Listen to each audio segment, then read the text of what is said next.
Iran is in a state of mourning. Its president, Ebrahim Raisi, was killed in a helicopter crash in the mountainous area of northwestern Iran on Sunday. A hardliner, long seen as a potential successor to the supreme leader, Ayatollah Ali Khamenei. Raisi's death comes at a time of heightened tensions in the region, particularly in light of the war in Gaza and Iran's recent escalation with Israel. Raisi, who had been in office since 2021, pledged Iran's steadfast support for Palestine, a stand he repeated during his last speech on May 19, which he delivered during a dam inauguration at the Iran-Azerbaijan border. The crash also killed Iran's foreign minister, Hossein Amir Abdullahian. In a statement following the death of Raisi and Abdullahian, the Iranian government said it would continue to operate without disruption. Now, here's what happened so far. On Sunday, the helicopter carrying Raisi and Abdullahian went down in the Varzakhan region north of Tabriz. Raisi was returning from an official visit to the border with Azerbaijan. The dead also included the governor of East Azerbaijan province and a senior imam from Tabriz city. Search teams located the wreckage in East Azerbaijan province. They fought blizzards and difficult terrain through the night to reach the wreckage in the early hours of Monday. داد در حالی که شب هست بارندگی شدید وجود داره هوا به شدت سرده دارن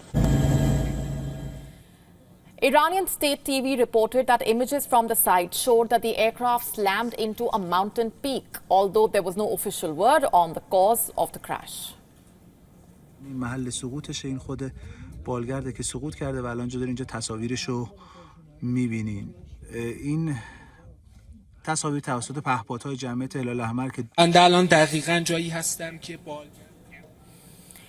But Iran's former foreign minister, Mohammad Javad Zarif, has blamed U.S. sanctions on Iran for the president's death.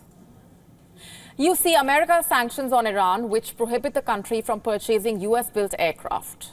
Zarif says that these sanctions prevent Iran from having good aviation facilities.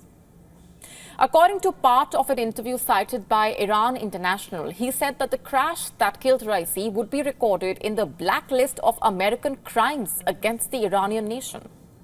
Remember, the U.S. had imposed several sanctions on Iran since the seizure of the U.S. embassy in Tehran in 1979. Economic sanctions, including those targeting the aviation industry, were reinstated in 2018 after the U.S. withdrew from its nuclear deal. According to the Washington Institute, a U.S.-based think tank, Iranian airlines are prohibited from purchasing aircraft that contain more than 10% American parts. This is likely to complicate the process of updating or even repairing American-manufactured aircraft that the country purchased before the sanctions took effect. Iranian airlines operate some of the world's oldest aircraft. It is estimated that the average fleet age of their aircraft is over 25 years. The helicopter that crashed, killing the Iranian president and the foreign minister, was a Bell 212 model. Iran, in fact, was a major purchaser of Bell and Augusta helicopters under the Shah, that is before the 1979 Iranian Revolution. The exact origin of the helicopter involved in the crash was not confirmed, but reports say it was connected to the Islamic Republic Red Crescent Society. Experts said the few details available suggested it may be 40 to 50 years old. But what will happen in Iran now? Raisi's sudden demise is not expected to significantly affect politics in the Islamic Republic, and that's because the power ultimately rests with the country's supreme leader, Raisi's 85-year-old mentor, Ayatollah Ali Khamenei. Iran's constitution is straightforward. Following Raisi's death, Supreme Leader Khamenei appointed the first vice president, Mohammad Mokhber, to run the affairs of the country. Meanwhile, Ali Bagheri Qani has been named as the acting foreign minister. Now, Mokhber will organize the election for a new president, which will need to be held within 50 days. Under Iran's constitutional rules, elections can now be expected to take place by early July. Like I said, the most powerful figure in Iran is Ayatollah Ali Khamenei. He has been the supreme leader since 1989. He is the head of state, the commander-in-chief. In Iran, the president is the top elected official and second in rank to the supreme leader. But Raisi was not just Iran's president. He was expected to succeed his mentor and Iran's supreme leader, Ayatollah Ali Khamenei. Raisi's death has consequences for the future of one of the most powerful positions in the entire West Asian region. Iran is already facing Western pressure over its disputed nuclear program as well as its deepening military ties with Russia during the war in Ukraine. Since Iran's ally Hamas attacked Israel on the 7th of October, leading to Israel's assault on Gaza, conflagrations involving Iran-aligned groups have erupted throughout West Asia. Israel has not formally commented on Raisi's death, but reports coming out of Israel have stressed that the country was not involved. Israel's spy agency, the Mossad, has been blamed for several assassinations and bombings inside Iran in recent years, by the way. Its air force has also bombed Iranian assets in Lebanon and Syria, but the country rarely comments on such activity. Still, Israel's analysis so far appears to be that the unexpected demise of the two top regime figures is unlikely to significantly alter its long-running Cold War with Iran. Remember, Iran's foreign defense and nuclear policies ultimately resting with the supreme leader Khamenei. Still, reports say that the sudden power vacuum could draw Iran's attention away from the Gaza war. Iran-allied groups in Syria, Iraq and Yemen have all attacked Israel with drones, rockets, missiles since the war broke out. A war of attrition with the powerful Iran-backed Lebanese group Hezbollah is also simmering on Israel's northern border. Western military experts saying that Tehran may be more concerned with internal matters and may put less pressure on Hezbollah to maintain an active military front against Israel. The uncertainty following the death of Raisi was evident in the way the markets reacted this morning, by the way. The Gulf markets were subdued. Gold hit an all-time high. Oil prices extended gains. However, it wasn't just the Iranian president's death. The rise in oil prices was also supported by Saudi Arabia's crown prince cancelling a trip to Japan, citing issues with the king's health. In short, the political uncertainty in major oil-producing countries affected the market in the morning. Oil markets stabilized later in the day as the market absorbed the view that the Iranian oil policy should remain unaffected by the Iranian president's sudden death. As world leaders sent in tributes, Iran's strategic ally Russia called Raisi a true friend. The Kremlin spokesman Dmitry Peskov told reporters that when alarming news about Raisi started to come in, the Russian President Vladimir Putin invited the Iranian ambassador in Moscow for a conversation. On Monday, Putin sent his condolences to Iran's supreme leader Khamenei, saying that he had been a true friend of Russia. The Iranian regime is a strategic ally of Moscow.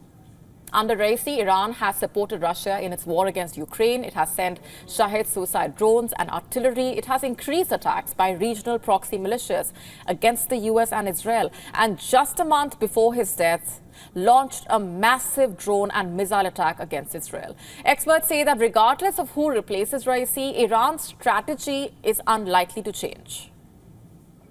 Condolences came from China as well. The Chinese Foreign Ministry spokesman Wang Wenbin said that the Chinese people have lost a good friend. Remember, China has been a major buyer of Iranian oil. According to Western intelligence officials, China has also been supporting Iran's proxy war with Israel. Following the news of Raisi's death, Iraq, Lebanon, Syria and Pakistan all announced mourning days. A one-day state mourning will be observed across India on Tuesday. As for who can be expected to attend Raisi's Namaz-e-Janaza, the funeral, it is unclear. What is clear is that it will be held tomorrow, that's the 21st of May, in the city of Tabriz. Where is the Panchen Lama? The United States wants an immediate answer from China. We have told you the tragic story of the Panchen Lama in the past as well. But this is one of those stories that we must continue telling till China comes up with solid answers. The stakes here are very high, you see. The direction that the story takes, how it ends, It stands to affect every Tibetan Buddhist. It directly impacts their religious belief, their relation with China. The story of the Panchen Lama also affects the future of the institution of not just the Panchen Lama, but also the Dalai Lama.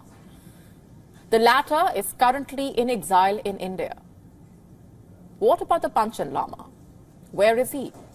No one knows. No one has known for almost 3 decades now. This is Gedhun Choeki Nema. When he had turned 6 years old, the Dalai Lama declared him as the 11th Panchen Lama. In case you may not be aware, the Panchen Lama is the 2nd highest authority in Tibetan Buddhism, the highest being the Dalai Lama. He is called the son of Tibet. The Panchen Lama is called the moon. The Tibetans believe both the Panchen Lama and the Dalai Lama are reincarnated. One of the most important tasks of the Panchen Lama is to find the reincarnated Dalai Lama. The Dalai Lama, in turn, finds the reincarnated Panchen Lama. This tradition has been followed for centuries. In the year 1995, the Dalai Lama declared 6-year-old Gedhun Choeki Nema was the next Panchen Lama. And what happened next was something no one saw coming. The Chinese abducted the 6-year-old boy. His parents and teacher were kidnapped as well. Where did the Chinese take the Panchen Lama? They wouldn't say. Why at all did the Chinese kidnap the Panchen Lama? That we can tell you. You see, the previous Panchen Lama was a strong critic of China. He would speak against Beijing. China jailed the Panchen Lama when he was all of 26. He spent over 8 years in jail. Even after his release from prison, the Panchen Lama remained under house arrest. In the year 1989, the Panchen Lama died under mysterious circumstances. Tibetans believe the 10th Panchen Lama was poisoned by medical staff. When the 11th Panchen Lama was named, the Chinese saw the boy as a thorn in its path to control Tibet. 1995 was a time when Jiang Zemin was the president of China, and under him the repression of Tibet was on the rise. There was tighter control on religious activity. There was a rise in arbitrary arrests. Under Jiang, China not only kidnapped the young Panchen Lama, but also replaced him with a fake. You heard that right. China announced that it had found the real Panchen Lama. This is Gyatsen Nordu. He is a Sinicized Tibet boy who is the son of 2 Communist Party members. China names him the 11th Panchen Lama 6 months after kidnapping Gedhun Choeki Nema. The Chinese Panchen Lama is now 33. He lives in Beijing, rarely visits Tibet, and when he does, the visits are heavily policed. What's more, the Chinese Panchen Lama is a member of the CPPCC, that's the Chinese People's Political Consultative Conference. This man is a Chinese mouthpiece. He speaks about national unity, which is the term Beijing uses to oppose Tibetan independence. The Tibetans call him Panchen Zuma, the false Panchen. The 17th of May marked the anniversary of the Panchen Lama's disappearance.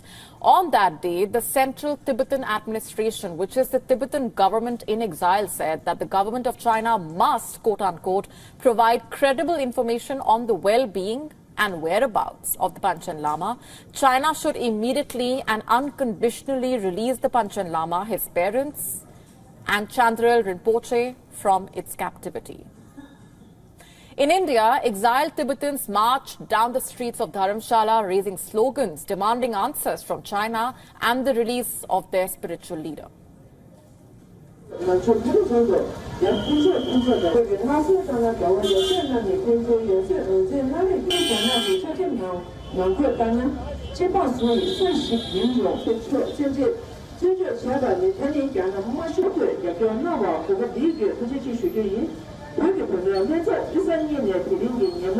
This is now the 29th time that we are gathered here, and we want the Chinese government to, release Panchen Lama. It also shows the disregard for the human rights, and there is no religious freedom inside Tibet. Here's what the US has said. We urge the PRC authorities to immediately account for Gedun Choiki Nema's whereabouts and well-being, and to allow him to fully exercise his human rights in line with the PRC's international commitments. It's been almost 3 decades since anyone saw the Panchen Lama or heard from him. So where is the Panchen Lama? Back in 1996, the Chinese authorities said that he has been put under the protection of the government at the request of his parents. China, in fact, has repeatedly denied requests by international community to visit the Panchen Lama. So what exactly is China hiding then? And what has China done to the Panchen Lama? Our next story is about something that is present everywhere. I'm talking about plastic. More specifically, microplastics. After being found in a human heart, human brain, human breast milk, microplastics have now been discovered in human testicles as well. You heard that right. According to a report by the University of New Mexico, microplastics have found their way to the testicular tissue of humans and dogs. First, what are microplastics, you ask? They are tiny plastic particles. They are less than 5 millimeters in diameter.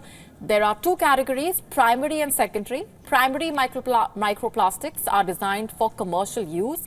And as the name suggests, secondary microplastics are the result of the breakdown of larger plastic items. And these fragments come from a variety of degraded plastic sources, such as synthetic clothing, car tires, even plastic bottles. The smaller the fragment, the easier it can move more easily it can move through the environment. For the study, researchers analyzed over 47 dogs and 23 human testicle samples. The test results were shocking. It was discovered that there were 12 types of microplastics present in the samples. You must be wondering, why dog testicle samples? Well, the sperm production process in dogs is similar to human beings, both in its mechanism and the sperm count. Secondly, dogs live alongside humans and share common environmental factors. As per the report, polyethylene, one of the most commonly used plastics, is the most prevalent form of microplastics found in both human and canine tissue. Polyethylene is primarily used for packaging, the garbage bag in your house, the bottles, plastic toys. I could go on, but you get the point here. You may not be aware, but polyethylene products are everywhere. The second most common form of microplastics is polyvinyl chloride, commonly known as PVC. PVC plastic is used in plumbing, medical devices, wire, cable insulation. That list is endless as well. The real question, though, is does the presence of microplastics in human testicular tissue actually affect sperm growth and its quality?